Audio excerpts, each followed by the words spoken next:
So this is a little intro to the Grow Row community program and how you might need to adjust the form. So once again, there's a spring, a summer, and a fall Google form, and it kind of relates to what's available at the time. Now, so when you go into edit, because we want to use the same form year after year, you can change it, to 2021, which we should probably do right now.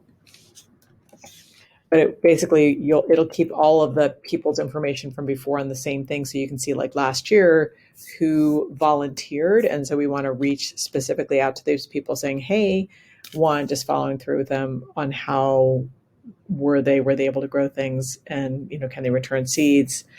And secondly, inviting those people that have participated in the past to continue to support the community by growing out seeds. So having it all on the same document is super helpful, so we know which people have grown out for us before. And what happens is as we go through the season, so let's say, for example, this is the fall one. And, we send it out in August. Well, in August, certain things can be grown out that, can't be grown out later in the season. So when you send it out again in September, you're going to have to remove things from the list. But we don't want you to remove it because we want to use the same thing over and over again, and we don't want to lose that information. So you can see here, when I sent this out in August, what I wrote was I took the carrots, which were originally up higher, and then I put too late carrots plant in August. So we're kind of taking that off the list. Like people that are asking for carrots in September, we're going to say like, I'm sorry, we're not making those available because, one, you can't read now, but we're not going to say that, but thank you. But, this is not the time to plant carrots for seed. But at the beginning of the season, so in the beginning of the fall, you're going to have to move these back up, and then you're going to take that information off. So I'm going to, once again, it is alphabetical. And so we're going to just move those things up. You have to kind of go through each piece. Now, just kind of an overview of this document. The first piece, is just collecting data from them, name, does this message accept text messages?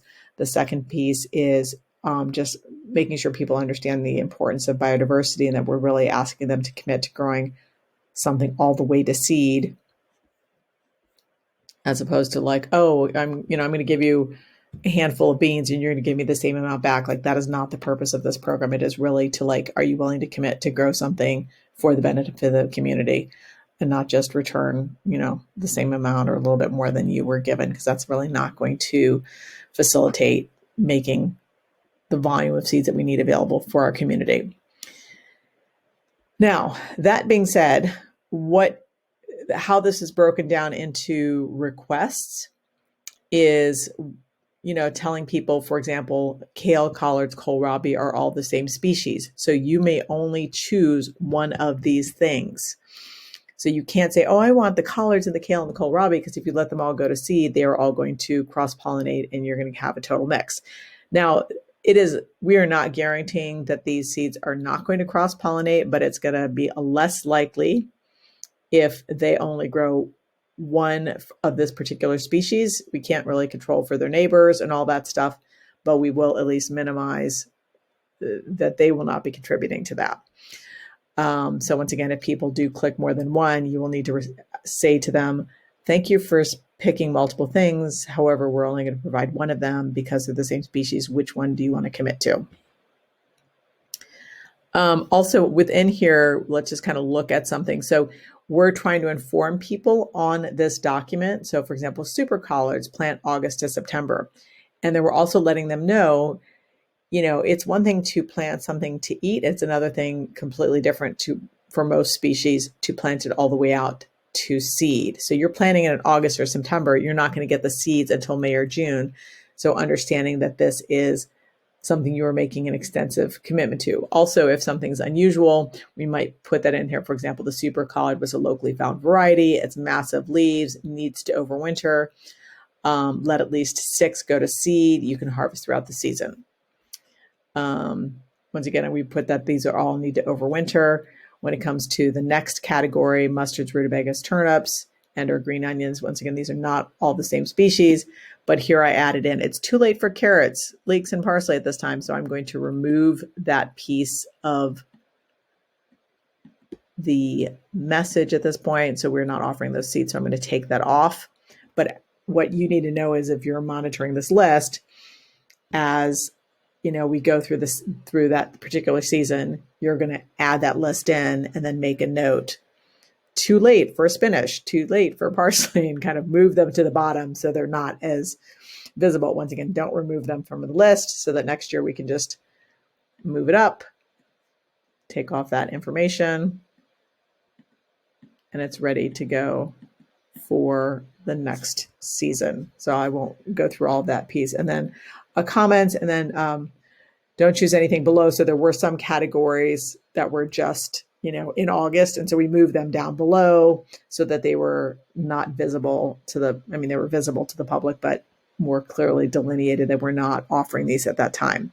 So once again, if you're the person who's monitoring this list, you're going to move them up at the beginning of the season. And as the season progresses, you will move things off that list down below.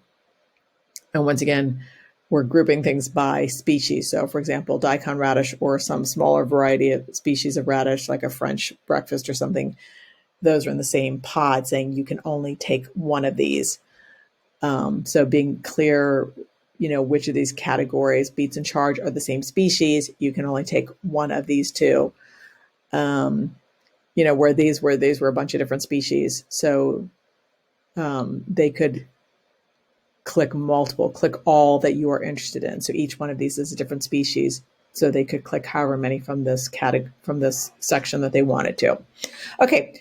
Hope that's helpful. Once again, it's a process that we are going through as we develop these things. So always looking for input and feedback on how to streamline this and make it more interesting. And once again, if you are taking this from a different seed library and making it, do not click the required field for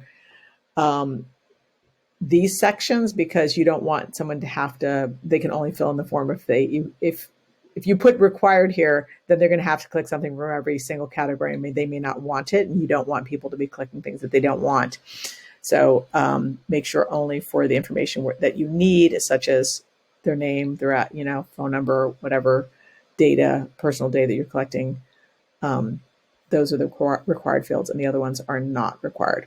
Okay, hope that's helpful, and thank you for helping out. And if you're doing this in your own community outside of Richmond, good luck with the project. And we would love to get any feedback on what worked for you so that we can improve this and share this out with the larger seed library community.